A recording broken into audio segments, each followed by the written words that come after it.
여러분 안녕하세요. 범어책방 큐티 읽어드립니다. 9월 7일 월요일입니다. 오늘은 창세기 41장 17절부터 36절까지 함께 읽고 또 본문 나누도록 할게요. 41장 17절입니다.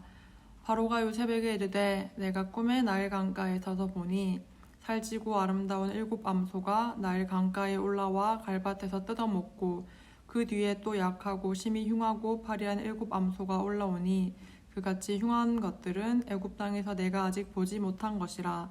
그 파리하고 흉한 소가 처음에 7 살찐 소를 먹었으나 먹은 듯 하지 아니하고 여전히 흉하더라.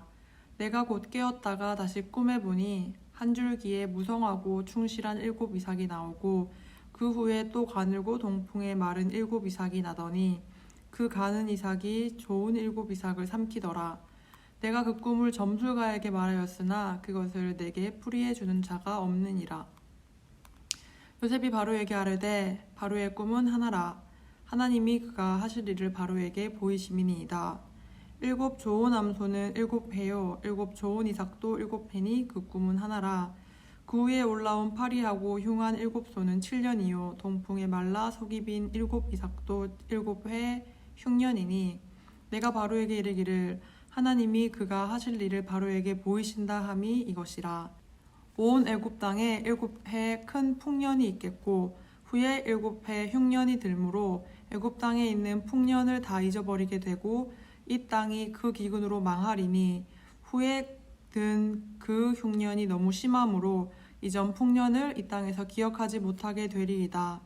바로께서 꿈을 2번 겹쳐 꾸신 것은 하나님이 이 일을 정하셨음이라. 하나님이 속히 행하시리니 이제 바로께서는 명철하고 지혜 있는 사람을 택하여 애굽 땅을 다스리게 하시고 바로께서는 또 이같이 행하사 나라 안에 감독관들을 두어 그 7해 풍년에 애굽 땅의 5분의 1을 거두되 그들로 장차 올 풍년의 모든 곡물을 거두고 그 곡물을 바로의 손에 돌려 양식을 위하여 각 성읍에 쌓아두게 하소서. 이와 같이 그 곡물을 이 땅에 저장하여 애굽 땅에 임할 7 흉년에 대비하시면 땅이 이 흉년으로 말미암아 망하지 아니하리이다. 아멘. 오늘 이 창세기 41장 말씀은요. 요셉의 그 별명이 뭔지 혹시 여러분 아시나요? 바로 꿈쟁이이죠. 왜 꿈쟁이냐면 꿈을 잘 해석한다고 해서 이 꿈쟁이라는 별명이 붙었는데 오늘의 본문 말씀 역시나 바로 왕이 꿨던 그 꿈을 해석하는 장면에서 요셉의 꿈쟁이라는 이 별명이 잘 나타나 있습니다. 요셉은 사실 요때까지만 해도 감옥에 갇혀 있는 상태였어요. 어제 여러분 다 설교 들으셨죠? 설교에 보면은 요셉이 어떻게 끝이 나 있죠? 어제 설교 마무리되는 그 장면에서는 요셉이 여전히 그 감옥 안에 죄수의 신분으로 갇혀 있는 상태였습니다. 그 상태에 있던 요셉을 이제 바로 왕이 불러요. 왜냐하면 이 요셉이 그 당시에 그 감옥 안에 있던 술 맡은 관원장과 또 그 떡 맡은 관원의 꿈을 해석했던 적이 있었거든요. 그것들 때문에 이 바로가 꿨던 꿈을 아무도 해석 못하는 것들을 보고 술 맡은 관원장이 그제서야 자신의 꿈을 해석해줬던 감옥 안에 있던 요셉을 떠올려서 이 요셉을 불러오게 됩니다. 그래서 바로는 자신이 꿨던 꿈에 대해서 이야기를 하고요. 또 바로의 꿈을 듣고 그 요셉은 그 꿈에 대한 이야기들을 해석하게 됩니다.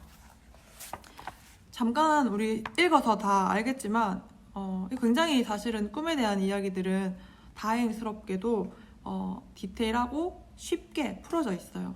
바로가 꿨던 꿈에 대한 해석은 이런 거였습니다.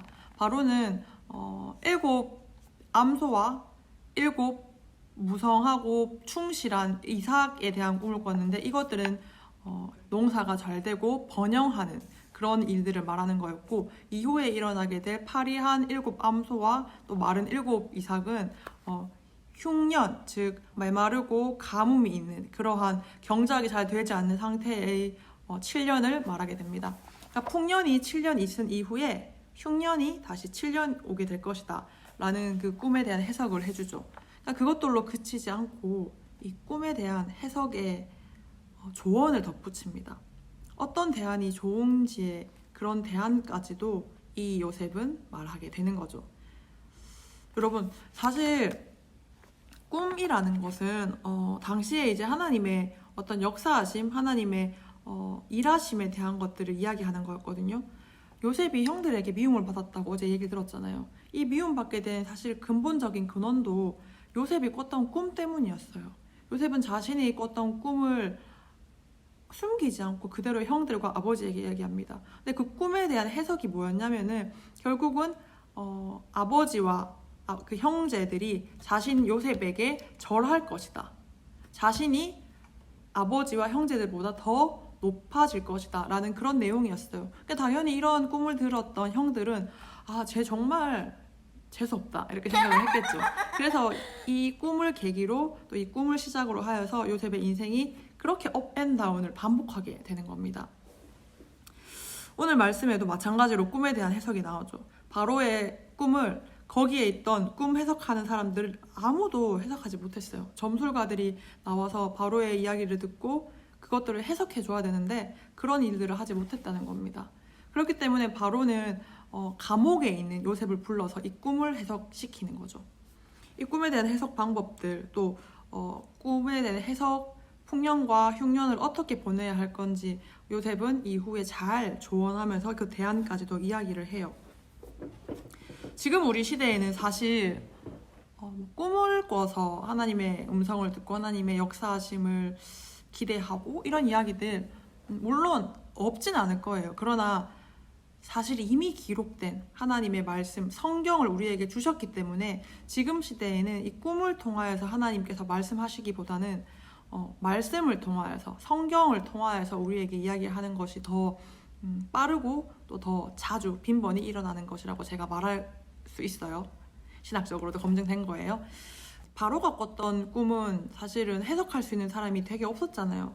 그러니까 요셉이 유일하게 해석을 했기 때문에 이 요셉이 결국 나중에 애굽의 총리가 되는 그런 길로 향하게 되는데, 이렇게 꿈은 해석하는 사람도 필요하고 이 해석을 잘 해야 되는 아주 어려운 부분의 것인데, 감사하게도 이 성경책은요, 이 말씀은요, 읽는 사람이 그 말씀을 해석할 수 있는 지혜를 하나님께서 동일하게 주셨어요.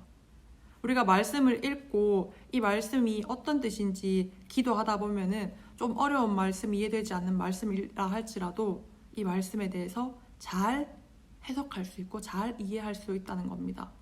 성경은 그냥 성경 말씀 그대로 바뀌지도 않고 변하지도 않고 사람마다 이 해석 방법들이 다른 것이 아니기 때문이죠. 성경은 그 자체로 하나님 말씀, 완전히 정해져 있는 온전한 말씀입니다. 여러분, 하나님은 이 시대에 우리에게 말씀으로 이야기를 하세요. 이 성경으로 이야기한다는 겁니다. 오늘 말씀을 해석해보면 이렇게 적용할 수 있겠죠. 당시에 풍년과 흉년, 그러니까 풍년이 있을 7년 동안 다음에 오게 될 흉년을 잘 예비하라고 이제 그 요셉이 꿈에 대해서 해석해주고 또 조언을 하고 대안을 마련해 주잖아요. 마찬가지예요. 지금 우리가 비록 코로나 때문에 예배를 모여서 드리지 못하지만 사실 범어 책방 큐티 읽어드립니다. 이것도 매일매일 올라가고 있고요. 우리가 영상으로나마 예배를 찍어서 항상 이렇게 업데이트 시켜주잖아요. 주일마다. 그렇기 때문에 우리는 지금 이 예배, 말씀이 많은, 가득한 이 흉년이 아닌 풍년의 시대를 살고 있어요. 그런데 여러분이 지금 이 시대를 잘 예비해야지만이 이후에 오게 될 우리가 앞으로 겪지 못했지만 계속해서 이렇게 비대면 사회에 어떤 모여서 드리는 예배에 흉년이 있을 수 있잖아요. 그런데 우리가 이 풍년에 지금 이렇게 풍요로운 말씀이 가득한 지금 이 시대에 말씀을 잘 듣고 이 말씀들을 항상 묵상하는 그런 자세를 가져야 한다는 겁니다. 저는 이 말씀을 듣다가 사실 북한이란 나라가 생각이 났거든요. 지금 북한은 예배를 공개적으로 드리지 못해요. 지하 교회에 숨어서 혹은 이불을 이렇게 뒤집어 쓰고 아주 조용히 말씀도 성경책이라는 것이 지금 우리가 가지고 있는 것처럼 막 보급되어서 드러내놓고 읽지 못하기 때문에 막 쪽지로 된 그런 성경 말씀들을 읽고 몰래 정부가 알지 못하게 그렇게 예배를 드리고 있잖아요. 중국도 마찬가지고요. 그러니까 이러한 국가들을 생각해 봤을 때 그래도 북한이 사실은 지금 이렇게 말씀을 지켜낼 수 있는 이유는요. 그러니까 국가적으로는 이 말씀이 금지된 어떤 흉년의 시기를 살아가고 있지만 여전히 지하 교회 안에서 예배를 지키고 하나님 말씀을 따라 순종하고 살아가고 있는 그리스도인 참된 그 예수님을 따르는 자들이 존재하는 이유는 뭐냐면요. 그 땅에 복음이 아주 넘쳐났을 때에 그 말씀을 붙잡고 그 말씀을 가지고 살아내려고 노력했던 그들의 선조들이 있었기 때문입니다. 여러분, 우리나라도 100여 년 전 혹은 이제 200년 전 이렇게 말씀이 들어왔거든요. 선교사님들이 들어와서 성경 말씀을 이렇게 보급시키고 하나님이 누군지 예수님이 누군지 교육시키면서 우리나라가 이제는 미국 다음 가는 아주 선교사를 많이 파송하는 나라, 그러니까 복음에 대한 제약이 없는 나라잖아요. 근데 이렇게 저도 항상 알고 지내다가 막상 이 코로나라는 정말 뜻밖의 어떤 생각지도 못하고 예상치도 못했던 것들이 우리의 예배를 지금 모여드리는 예배를 가로막고 있습니다. 물론 예방을 위해서 우리가 잠시 안 모이는 거잖아요. 그렇긴 하지만 어쨌든 이게 정부의 차원에서 집합 명령에 대한 것들을 이제 규제를 가한다는 것이 사실은 1년 전만 해도 상상할 수 없었던 일들이에요. 그런데 지금 우리가 그런 시대를 살아가고 있습니다. 이 성경 말씀이요, 우리에게 언제나 늘 지금처럼 도처에 있을 것이라는 여러분 그런 착각 속에 빠져있지 않았으면 좋겠어요. 매 순간 이 말씀에 대한 사모함과 하나님께서 어떤 말씀을 우리에게 주실 것인지에 대한 그 마음들을 합하여서 우리가 오늘 하루도 좀 잘 살았으면 좋겠습니다. 여러 가지 어려움들이 있겠지만 또 이제 학기가 시작되어서 어떻게 또다시 온라인으로 수업을 들을 것인지 고민하고 있는 친구들도 많겠지만 또 마찬가지로 경제적 타격을 다시 입어서 생활이 불안정한 우리 어른들도 계시겠지만 그럼에도 불구하고 이때에 더 많이 예배드리고 더 많이 기도하고 더 많이 말씀 읽으며 하나님이 우리에게 지금 무엇을 얘기하는지 잘 집중해서 분별하여서 들었으면 좋겠습니다. 여러분 한 주간도 힘내시고 우리의 사명이 무엇인지를 조금 점검할 수 있는 그런 한 주 되셨으면 좋겠어요. 힘내세요. 기도하겠습니다. 하나님 감사합니다. 아무도 이해하지 못했던 그 바로의 꿈이 하나님 요셉이라는 한 인물을 결국 이 애굽에 출연시키게 되는 계기가 됩니다. 그 모든 과정 안에 하나님의 섭리가 있었음을 고백합니다. 하나님, 이 풍년과 흉년에 대한 꿈을 해석하고 그 꿈에 대한 대안들을 제시했던 요셉이 하나님 결국은 그 땅의 총리가 되어서 정말 나라를 살리는 그런 인물이 됩니다. 하나님 이 시대에 우리에게 주신 이 꿈 같은 하나님의 말씀처럼 하나님의 역사하심을 다뤄낸 이 성경책을 우리가 더욱더 귀하게 여길 수 있도록 도와주시옵소서. 하나님 말씀을 통하여서 우리가 이 시대를 잘 극복하기 원합니다. 하나님 성경 말씀을 통하여서 하나님 우리에게 하시고자 하시는 그 말씀이 무엇인지를 잘 집중하여 듣기 원합니다. 하나님 세상이 너무나 혼란스럽습니다. 사회는 교회를 욕을 하고 있고 또 세상은 기독교인을 손가락질하고 있습니다. 그때 우리가 취해야 할 수 있는 자세가 무엇인지 하나님 인간적으로는 그저 포기하고 싶을 수 있지만 하나님 우리를 형통하게 하시는 나와 함께 하시는 그 하나님을 의지하며 나아갈 때에 주님 내게 힘을 주셔서 나의 모든 범사를 형통하게 하실 줄 믿습니다. 사랑합니다. 감사합니다. 이 모든 말씀 예수님 이름으로 기도드립니다. 아멘. 여러분, 그럼에도 불구하고 우리의 정답은 말씀이고 기도입니다. 힘내십시오. 저도 힘내겠습니다. 화이팅! 빠잉!